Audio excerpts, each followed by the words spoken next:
안녕하십니까. 박훈탁TV입니다. 소비에트화되고 있는 미국이 패망으로 가고 있습니다. 구독, 좋아요, 알림 설정, 자율구독료 부탁드립니다.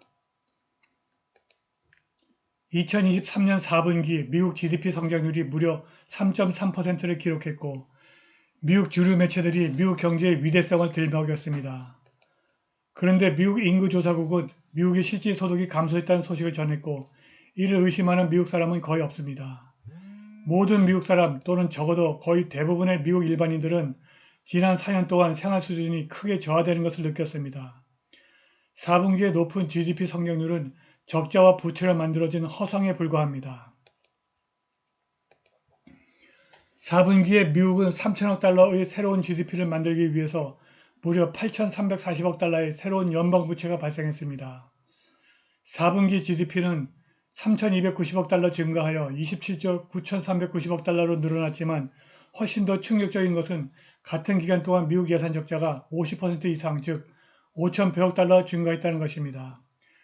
그리고 가장 중요한 점은 같은 3개월 동안 미국의 공공부채 증가가 무려 8,340억 달러로 GDP 증가보다 154%더 많았다는 것입니다.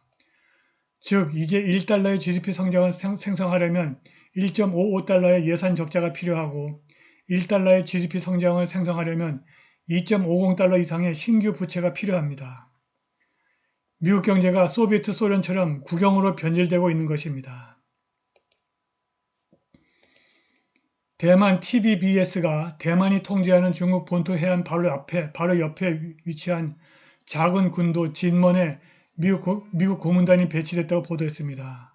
바로 여기가 대만이고 진먼 군도는 바로 중국 연안에 바로 붙어있는 작은 군도입니다.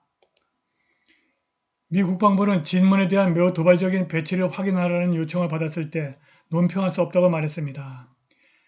미 국방부 대변인 마르티 마이너스 중령은 NTO.com에 보낸 이메일에서 우리는 대만과의 특정 작전, 교전, 훈련에 대해서 언급할 것이 없다고 말했습니다.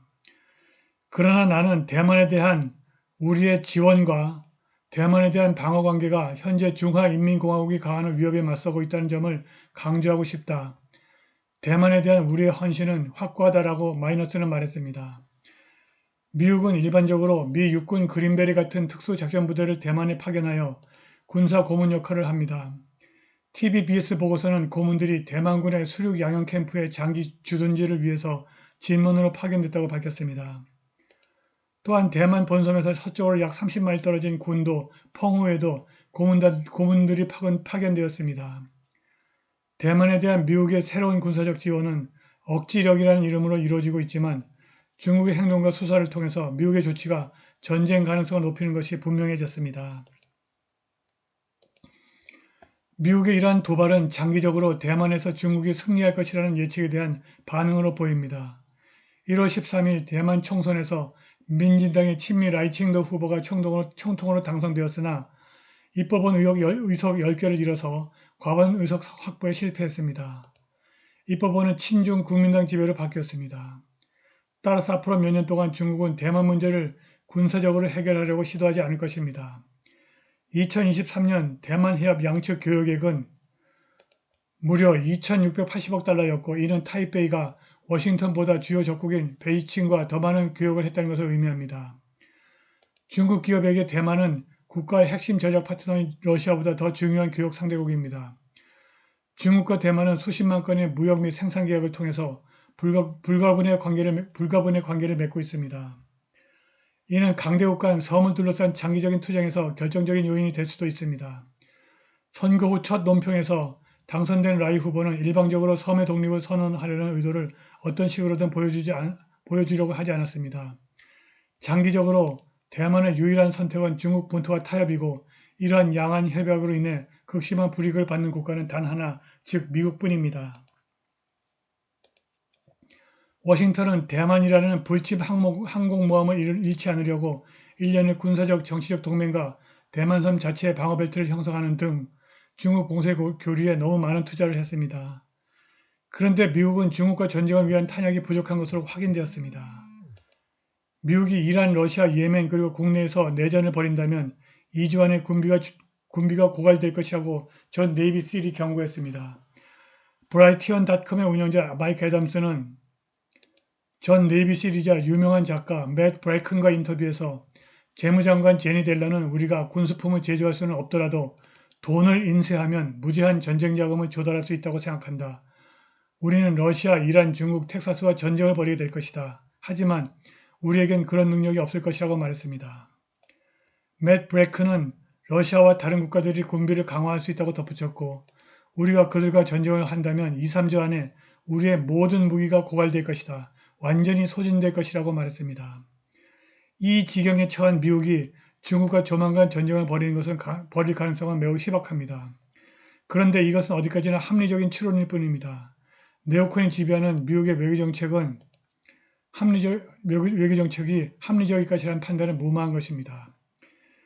미국의 최대 규모의 여러 건강보험회사 중 일부는 마치 정말 뭔가를 알고 있는 것처럼 전쟁, 폭동 또는 내란으로 인한 부상 및 질병에 대한 치료 보장을 제외하도록 2024년 정책을 변경하고 있습니다.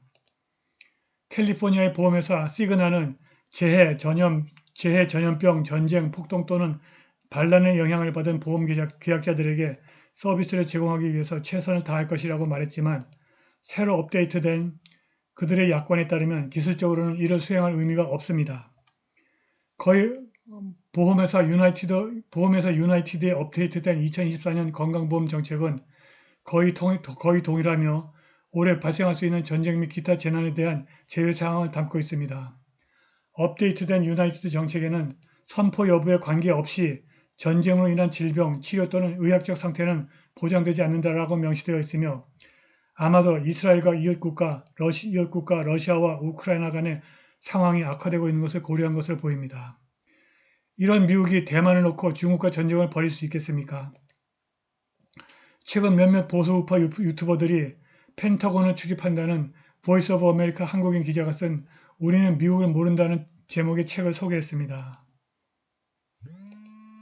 한미동맹은 한미 상호 방위 조약입니다.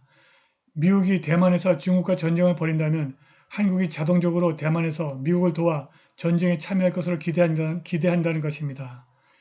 미국의 이러한 기대는 정당한 것이지만 대만에서 미국이 중국과 전쟁을 수행할 가능성은 사실상 없습니다.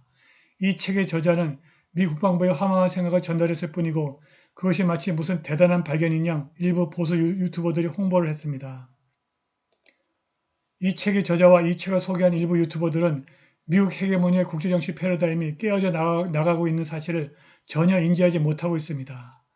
한국은 미국의 동맹으로서 미국이 평화의 길로 접어들도록 설득하고 새로운 패권으로 성장하는 러시아와 함께 국동개발에 전념하고 새로운 부가가치를 창출해야 합니다. 바로 그것이 새로운 국제정치 패러다임에서 한국이 가야 할 길입니다. 오늘 방송은 여기까지입니다. 감사합니다.